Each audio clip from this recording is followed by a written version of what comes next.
پھر سردار جہانگیر خان میرا ٹیسٹ لینے لگا اور مختلف طریقوں سے میرا امتحان لیا، گھڑ سواری میں، گاڑی ڈرائیونگ میں، نشانہ بازی میں، جن سب میں پورا اترا۔ بولا تم نے اتنی جلدی سب سیکھ لیا، ٹھیک ہے تم ابھی جاؤ، کل سے تم حویلی آ جانا، ابھی تم غفورے کے نیچے ہی کام کرو گے، لیکن تم اب سے میرے پرسنل گارڈ، پرسنل اسسٹنٹ ہو، تو میرے ساتھ رہا کرو گے، میری حفاظت بھی تمہارے ذمہ اور باقی کام بھی۔ بولا دیکھو کام کرنے والے تو بہت مل جائیں گے، مجھے وفاداری چاہیے، تم مجھے اچھے لگے اس لیے تم کو خود کے لیے ٹرین کروایا۔ میں بولا ٹھیک سردار صاحب۔ دوپہر کا وقت تھا، گھر جانے کے بجائے غفورے کے گھر چلا گیا۔ جیسے میں نے دروازہ کھٹکھٹایا تو گلناز نے دروازہ کھولا اور بولی افی آؤ۔ پھر اندر چلے گئے۔ بولا کیا بنا، آج تمہارا سردار نے ٹیسٹ لینا تھا۔ میں بولا میں پاس ہو گیا۔ اچھا، وہ بولی مجھے پتا ہے، ابو بتا رہے تھے تم بہت اچھے ہو ہر کام میں۔ بولی ایک کام میں تم ابھی کچے ہو۔ میں بولا کون سا کام؟ بولی تم ابھی دروازہ پینٹ کرنے میں اناری ہو۔ مجھے گلناز کے منہ سے یہ سن کر کرنٹ لگا۔ بولی باقی سب تم سیکھ چکے ہو، لیکن یہ کام میں تمہیں سکھاؤں گی کیونکہ میں تمہاری دوست ہوں اور اس کام میں میرا ایک فائدہ ہے۔ 3 سال ہو گئے شادی کو، لیکن میرا کوئی بچہ نہیں ہے۔ میں نے شہر سے اپنے ٹیسٹ کروائے ہیں، میں ٹھیک ہوں۔ اس کا مطلب سارنگ خان میں کچھ مسئلہ ہے، لیکن وہ کبھی مانے گا نہیں کیونکہ بظاہر وہ بھی ٹھیک ہے۔ میں تو اس بات پہ ہی اٹک گیا تھا کہ گلناز مجھے سب سکھائے گی۔ بولی میرے بچے کے باپ بنو گے؟ تو میں شرما گیا۔ میں نے سائمہ کا پوچھا۔ بولی اس کی تو حالت تم نے کافی خراب کر دی تھی، رات اس کو بخار رہا ہے لیکن اب ٹھیک ہے۔ میں نے بڑی مشکل سے پوزیشن سنبھالی کہ زیادہ چوٹ کی وجہ سے بخار ہوا ہے۔ بولی یہ فیصلہ میں نے پہلے کر لیا تھا، تم مجھے اچھے لگے تھے، تم خوبصورت بھی ہو اور گبرو جوان بھی۔ میں تم کو اتنا ماسٹر بنا دوں گی کہ تم اس کام میں کبھی مات نہیں کھاؤ گے، لیکن پہلے وعدہ کرو مجھ سے دوستی کبھی نہیں توڑو گے۔ میں بولا نہیں توڑوں گا۔ بولی کب سے مجھے ایک ایسا رازدار دوست چاہیے تھا جس سے میں اپنا آپ اور اپنے دکھ سکھ شیئر کر سکوں۔ بولی بس کبھی مجھے دھوکہ مت دینا اور مجھے چھوڑنا مت، میں ہمیشہ تمہارے کام آؤں گی، تم مجھ سے کوئی بھی بات شیئر کر سکتے ہو، میں تم کو کبھی غلط مشورہ نہیں دوں گی کیونکہ میں نے تم کو اپنے بچے کا باپ بنانے کا فیصلہ کر لیا ہے۔ گلناز بولی انعام کے طور پر آج ہی تم سے ابتدا کراؤں گی، تم کمرے میں چلو میں آتی ہوں۔ پھر وہ بھی کمرے میں داخل ہوئے۔ اس وقت فل آئٹم بنی کھڑی تھی۔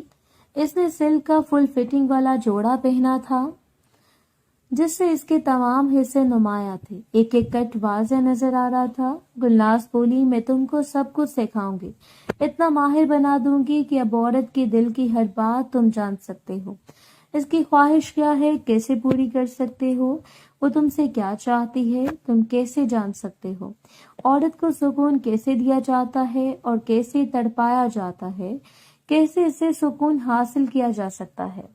گلناز کو میں اب ناز دیکھوں گا۔ میں شرمانے لگ گیا کیونکہ پہلی بار کسی عورت سے ایسی باتیں سن رہا تھا۔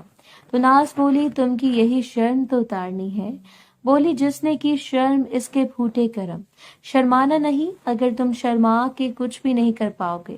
لڑکیاں اس کو پسند کرتی ہیں جو شرماتا نہیں، شرمانا تو لڑکیوں کا کام ہے۔ میں نے بولا تم اب میری ٹیچر ہو، مجھے سب سکھاؤ۔ بولی آؤ تم کو عورت سے روشناس کراؤں اور تم کو مرد بناؤں۔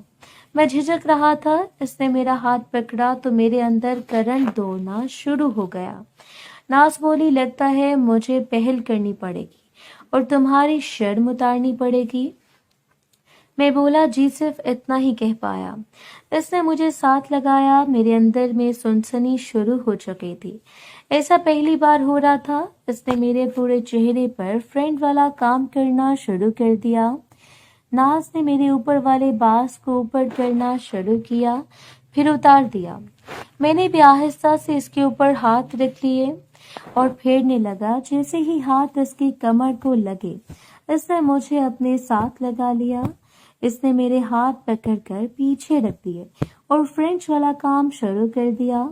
پہلے تو مجھے سمجھ نہیں آ رہی تھی، لیکن کچھ دیر بعد میں بھی اس کا ساتھ دینے لگا۔ اس کے ساتھ میرے ہاتھ جو پیچھے تھے میں نے اپنی مٹھیاں زور سے بند کر دی۔ ناز بولی افی آرام سے، تمہارے ہاتھ بہت سخت ہیں۔ میں نے کہا سوری، یہ سب پہلی دفعہ ہے نا، تھوڑا مسئلہ تو ہوگا۔ ناز بولی کوئی بات نہیں، سب سیکھ جاؤ گے۔ میں نے پکڑ اب ڈھیلی کر دی، ناز کے اوپر سے ہوتے ہوئے نیچے میرے پیٹ کی طرف آنا شروع کر دیا، پھر اس نے اپنے دونوں ہاتھ پیچھے رکھ دیے۔ مجھے یہ سب بہت عجیب لگ رہا تھا۔ پھر ناز نے میرا ہاتھ پکڑ کر بلند پر رکھ لیا۔ مجھے بہت عجیب لگا۔ میں نے بلب کا اوپر سے دروازہ پینٹ کرنا شروع کر دیا، پھر میں نے اس کا اوپر والا باز اوپر کرنا شروع کر دیا، لیکن درمیان میں آ کر اس کا لباس پھنس گیا۔ وہ بولی رکھو، میں خود اتارتی ہوں۔ میں اس کی بات سن کر رک گیا۔ اس نے خود آہستہ سے اتاری۔ اس نے بلیک کلر کا ماسک پہنا ہوا تھا۔ میں کسی چھوٹے بچے کی طرح بلند پر جھپٹ پڑا اور اپنے ہاتھوں سے اوپر سے دروازہ پینٹ کرنا شروع کر دیا۔ اس کے منہ سے مختلف قسم کی آوازیں نکلنے لگیں۔ ایسی آوازیں میں نے سائمہ کے منہ سے سنی تھی۔ وہ بولی آرام سے کھیلو، میں کہیں بھاگی تو نہیں جا رہی، تمہارے ہاتھ بہت سخت ہیں، اس طرح تو کوئی لڑکی تم سے خوش نہیں ہوگی، پیار سے کرو گے تو ہر لڑکی تمہاری غلام بن جائے گی، اگر ایسے کرو گے تو تم سے دور بھاگے گی۔ میں نے کہا پہلی بار ہے اس لیے ایسا ہوا۔ وہ بولی میں تمہاری ٹیچر ہوں، میں تمہیں سکھانا چاہتی ہوں، اس لیے بار بار ٹوک رہی ہوں تاکہ تم ایکسپرٹ بن جاؤ۔ میں نے پھر اوپر سے دروازہ پینٹ کرنا شروع کر دیا۔ وہ بولی ان سے کھیلو گے؟ میں نے کہا ہاں۔ تو میری بات سن کر مسکرائی اور اس نے ماسک اتار دیا۔ اس کو دیکھ کر میری آنکھیں چمک اٹھیں۔ میں نے آگے ہو کر اپنا کام کرنا شروع کر دیا تو اس کے منہ سے عجیب آواز نکلی تو میں ڈر گیا۔ محترم ناظرین اور سامعین، اس کہانی کا باقی حصہ اگلی آنے والی ویڈیوز میں پیش کیا جائے گا۔ اگر آپ کو یہ ویڈیو اچھی لگی تو ویڈیو کو لائک اور ہمارے چینل کو سبسکرائب ضرور کریں۔ شکریہ۔